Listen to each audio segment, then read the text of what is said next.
Hi, welcome to Mental Health Monday Check-ins with Jamie Lynn. I am Jamie Lynn. So today I'm going to hit you with kind of a deep topic that I'm not an expert in.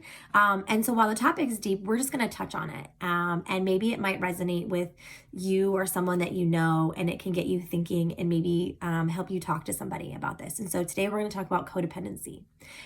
Historically and originally, codependency, that term is used in association with someone with a chemical dependency or addiction. So when you're living with someone who's addicted to drugs, alcohol, work, food, sex, gambling, one of those things is often attributed to codependency, but it's more than that.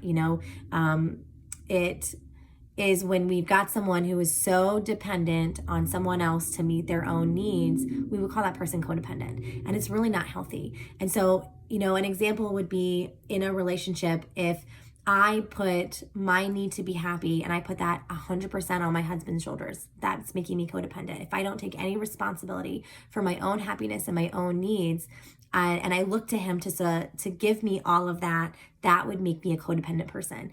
And so it's not doing me any favors because I'm not learning how to help myself, but it puts a whole lot of weight and a whole lot on his shoulders as well. And in turn, that's going to affect both of our mental health.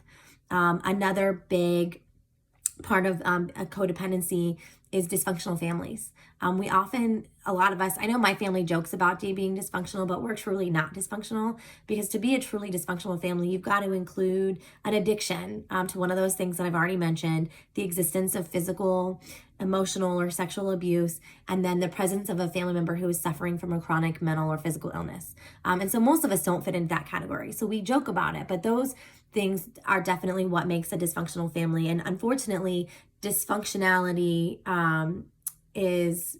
it can be passed on from generation to generation. It's a learned behavior.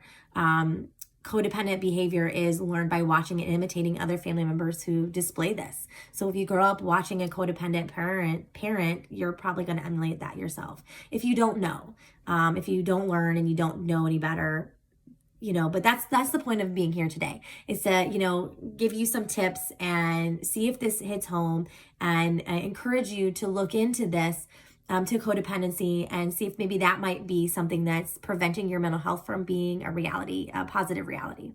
Some characteristics of codependent people are exaggerated sense of responsibility for the actions of others.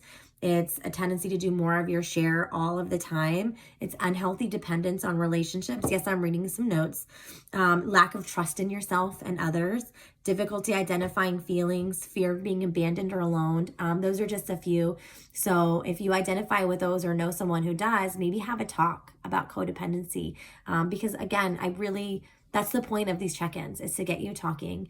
And it's not to diagnose. And I'm not here to say that if you do meet one of these, that you are dysfunctional and that you suffer from codependency. Again, it's just to get you to maybe self-reflect and talk so that you can have a better mental health outcome. That was a whole lot of words in a short amount of time. But I've got to get going because I've got my kids home for summer break, and one of them is bound to bust through this door any minute, like last week. So I hope that you're well, and I'll see you next week.